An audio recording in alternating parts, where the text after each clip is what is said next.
You ever get the feeling that you're being manipulated? You ever get the feeling that maybe you're just a puppet on somebody else's strings?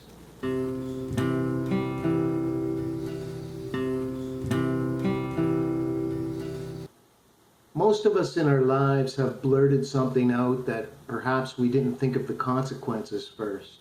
As consumers, many of us have purchased items that we didn't think about purchasing, but were suddenly compelled to buy the product. These are impulsive actions, and depending on the situation, they can have little or no effect on a person's life. But for many marketers, merchants, and manufacturers, impulsiveness and impulsive buying can lead to a huge increase in sales.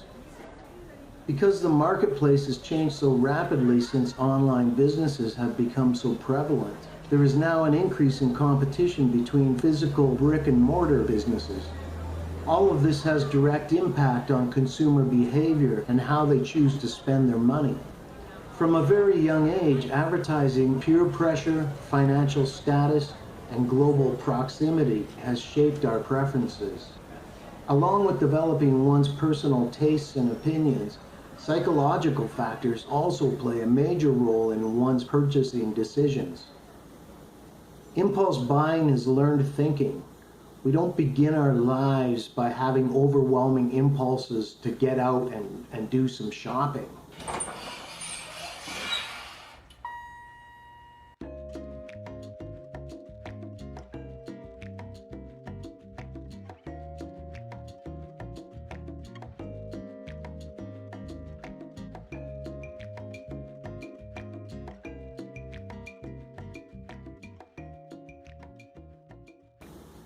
So where does this desire to own stuff come from? Despite being aware of buying goods in an impulsive manner, much of the world's consumerism is based on impulsive shopping.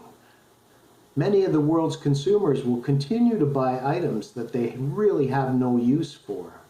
And it is this impulsive behavior, the need to satisfy one's cravings as quickly as possible, that marketers prey on.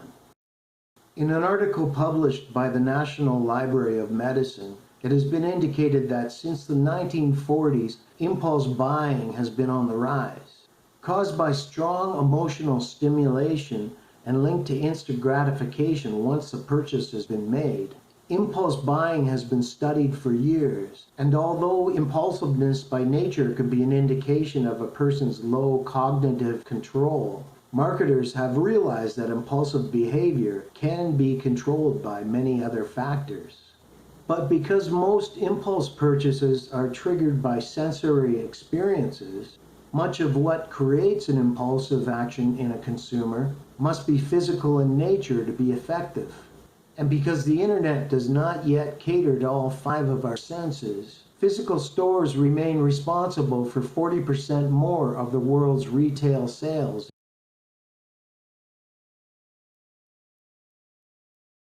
Before even leaving your home, the process of getting your money has already begun. Called retail management strategy, much of what creates an impulsive action in the physical marketplace has been meticulously planned and orchestrated by marketing professionals whose job it is to create an environment that will trigger the emotions in the consumer and get them spending. Once accomplished and the branding begins to shape your personal preferences, the store's exterior and window displays become the first of many psychological teasers to get you in the store and spending money.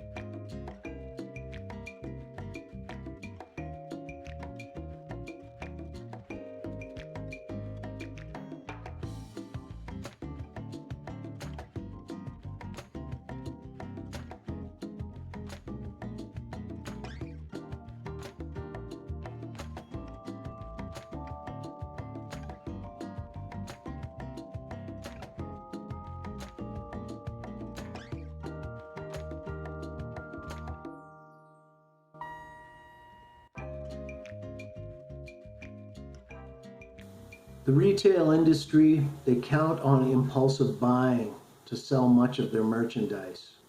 They rely on the fact that people are impulsive by nature and that we are willing to buy something on a whim.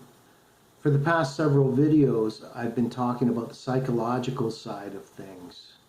A big part of being a minimalist is not just removing clutter from your home or maintaining a low profile with your expenditures. A huge part of being a minimalist is your thought process. For an impulsive person, it's hard to live a life of simplicity. The only way to combat impulsiveness is to learn to be patient and to learn to be calm.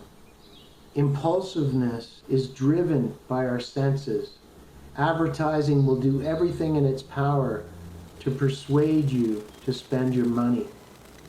They know that by showing you sparkly objects, colorful, beautiful objects, that you might buy into what they're selling. And they're counting on your impulsive nature. They're counting on consumers to be persuaded by an illusion of a better life. Impulsive buying is a natural thing for somebody that's in a store and is overwhelmed by the amount of product that's available. Don't be persuaded by the trickery of advertising. Sleep on it. If you see something that you like, it'll be there tomorrow. You have to change the way you think. Impulsiveness is based on a fear that we might be missing out. A fear that if you don't do it now, it may never happen. You have to get over that thought. You have to be willing to let things go. So that's about it this time around. If you've made it this far, I appreciate you sticking with me. Please like and subscribe if you care to. All the very best now. Take care. Bye-bye.